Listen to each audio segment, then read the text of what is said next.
মুগ ডালের এই মুড়ি ঘন্টটা এত মজার, একবার খেলে কিন্তু বারবার খেতে ইচ্ছে করে। আর এটা আমি একটু হোটেল স্টাইলে রান্না করব এবং সামান্য একটু সিক্রেট ফলো করলে এবং টিপস ফলো করলে আপনার মুড়ি ঘন্ট হবে একদম সেরা স্বাদে, কথা দিচ্ছি। হ্যালো এভরিওয়ান, আসসালামু আলাইকুম, বিসমিল্লাহির রহমানির রহিম। এখানে আমি 1 কাপ মুগের ডাল নিয়েছি। মুগ ডালটা প্রথমে ভেজে নিতে হবে, আর এই মুগ ডাল কিন্তু ধোয়া যাবে না, শুকনো অবস্থাতেই কিন্তু এটা ভেজে নিতে হবে। ধুয়ে কিন্তু এটা যদি ভাজি তাহলে এর ফ্লেভারটা চলে যাবে, খুব সুন্দর একটা ফ্লেভার হবে। আর ডালের কালারটা চেঞ্জ হয়ে গেলে 2 টেবিল চামচ পোলাওয়ের চাল দিচ্ছি। আর পোলাও চাল দেওয়ার কারণে এর ফ্লেভারটা খুবই সুন্দর হয়। আর অবশ্যই 2 টেবিল চামচ 1 কাপের জন্য, এর বেশি চাল দেওয়া যাবে না। তারপর আমি ধুয়ে সাথে সাথে ডালগুলো ধুয়ে পর্যাপ্ত পরিমাণে পানি দিয়ে আমি চুলায় সিদ্ধ করব। অন্যদিকে এখানে একটা কাতল মাছ নিয়েছি। মাছটা কিন্তু একটু বড় সাইজের, দেখেই বুঝতে পারছেন, এই জন্য আমি ছোট করে কেটে নিয়েছি। এখন সামান্য হলুদ গুঁড়া আর লবণ দিয়ে মাছটা মেখে নিব, কারণ মাছটা আমি ভাজবো। আর ভাজার আগে আমি মাছগুলো মেখে নিচ্ছি। আর মাছের মাথা কিন্তু আমি এখানে কাতল মাছের মাথা নিয়েছি, তো আপনারা চাইলে কিন্তু রুই মাছের মাথাও নিতে পারেন।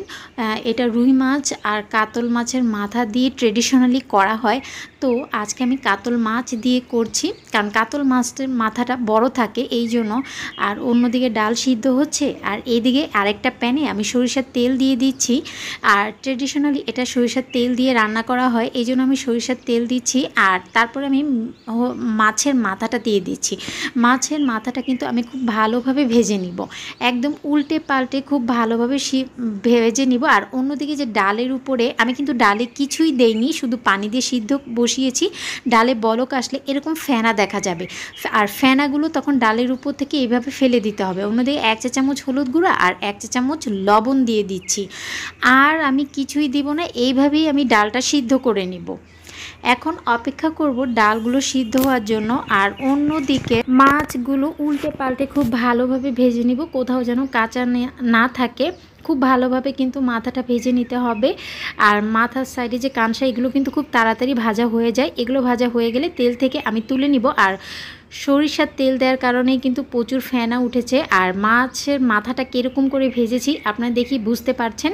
আর উল্টে পাল্টে মাথাটা খুব ভালোভাবে ভেজে নিয়েছি। এখন আমি এই মাথা ভাজার তেলেই আমি এখন মুড়ি ঘন্টটা রান্না করব। আর এখানে আমি দিয়ে দিচ্ছি প্রথমেই পেঁয়াজ কুচি, রসুন কুচি আর কাঁচামরিচ ফালি।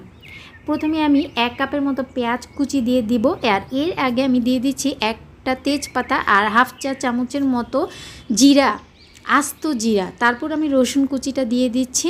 এখন দিয়ে দেব পেঁয়াজ কুচি। তারপর পেঁয়াজ আর রসুন খুব ভালোভাবে ভেজে নেব। আর যখন পেঁয়াজ আর রসুনের কালারটা চেঞ্জ হয়ে যাবে, এ পর্যায়ে আমি বাকি মশলা অ্যাড করব। আর এখানে আমি 2টা শুকনা মরিচ দিয়ে দিয়েছি দেখতে সুন্দরের জন্য, এটা কিন্তু ঝাল করবে না। আর শুকনা মরিচটা কিন্তু আগে ভেজে রেখেছি। আর পেঁয়াজ কিন্তু ভাজা হয়ে গিয়েছে। আর সরিষার তেলের কালারের কারণে দেখা যাচ্ছে না, প্রচুর ফেনার কারণে। আর হাফ চা চামচ হলুদ গুঁড়া আর 1 চা চামচ আমি রসুন বাটা দিয়ে দিচ্ছি। আর আমি কোনো বাটা মশলা দিচ্ছি না। রসুন বাটাটা খুব ভালোভাবে মিক্স করে আমি এখানে একটা বড় সাইজের টমেটো আর যে কাঁচামরিচের ফালিগুলো নিয়েছিলাম সেটা দিয়ে দিচ্ছি। এটা ফ্রোজেন করে রাখা টমেটো, তো আপনারা চাইলে টমেটোগুলো আরেকটু ছোট করে কেটে নিতে পারেন, কারণ মশলার সাথে টমেটোগুলো কিন্তু একদম গলে যাবে। এখন আমি সামান্য পানি দিয়ে দিচ্ছি আর লবণ দিয়ে দিচ্ছি। আর দিয়ে দিব হাফ চা চামচ মরিচ গুঁড়া। এখন খুব ভালোভাবে মশলাটা কষাতে হবে। আর মশলাটা খুব ভালোভাবে কষানো হবে, টমেটোটাও কিন্তু একদম নরম হয়ে যাবে। এ পর্যায়ে আমি দিয়ে দিব প্রথমে কাতল মাছের মাথাটা মশলার সাথে সামান্য একটু ভেজে নিব। তারপর আমি মাথার সাথে যে আরও বাকি যে কানসা থাকে সেগুলো দিয়ে দিচ্ছি। দিয়ে মাছের মাথাটা মশলার সাথে খুব 2 মিনিটের মতো কষাবো। আর আপনারা দেখতেই পাচ্ছেন যে খুব বেশি মশলা কিন্তু আমি এতে দেইনি, সামান্য একটু মশলাতেই যে এই মুড়ি ঘন্টটা এত স্বাদের হয়।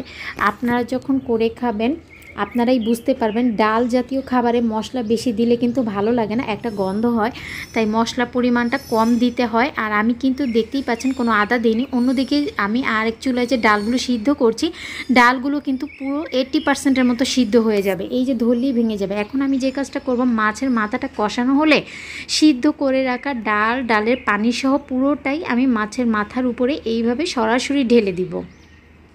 তারপর আমি যে কাজটা করব, খুব ভালোভাবে একটু কষাবো ডালগুলো। আর আপনাদের যদি মনে হয় পানি কম, তাহলে পানি আরেকটু দিবেন। আর পানিটা এরকম রাখতে হয়, খুব বেশিও হবে না আবার একদম কমও হবে না। এখন অপেক্ষা করব একটা বলক আসা পর্যন্ত। আর বলক আসার পরে এখানে আমি দিয়ে দিচ্ছি ভাজা জিরার গুঁড়া, আর দিয়ে দিব আমি 1/2 চা চামচ গরম মশলার গুঁড়া। আর এটা নামানোর 5 মিনিট আগে দিতে হবে। এটা দিলে খুব সুন্দর একটা ফ্লেভার কিন্তু আপনারা পাবেন, তাই অবশ্যই এটা করবেন, এই কাজটা স্কিপ করবেন না। ভাজা জিরার গুঁড়া আর গরম মশলার গুঁড়া, আর দিয়ে দিচ্ছি 1 চা চামচ ঘি। ঘিটা দিলে খুব সুন্দর একটা ফ্লেভার আসে। আর আপনারা চাইলে ঘিটা স্কিপ করতে পারেন। আর ডালের ঘনত্বটা দেখে আপনারা বুঝতে পারছেন এটা কীরকম হয়েছে। আর এত মজার এই মুড়ি ঘন্টটা আপনারা যে শুধু ভাতের সাথে খেতে পারবেন তা না, আপনারা কিন্তু এটা রুটি দিয়েও খেতে পারবেন, রুটি পরোটার সাথেও খেতে এটা অসাধারণ লাগে। অবশ্যই বাসায় একবার এইভাবে ট্রাই করবেন এবং নিরাশ হবেন না, আপনাদের কাছে খুবই ভালো লাগবে। অবশ্যই আপনাদের ফ্রেন্ডস এবং ফ্যামিলির সাথে শেয়ার করবেন। আজ এখানেই বিদায় নিচ্ছি। যেতে যেতে আপনাদের কাছে ছোট্ট একটা রিকোয়েস্ট, আমার রেসিপি যদি আপনাদের বিন্দুমাত্র উপকার আসে, প্লিজ আমার চ্যানেলটি সাবস্ক্রাইব করে আমার পাশেই থাকবেন। সবাই ভালো থাকবেন। আসসালামু আলাইকুম, আল্লাহ হাফিজ।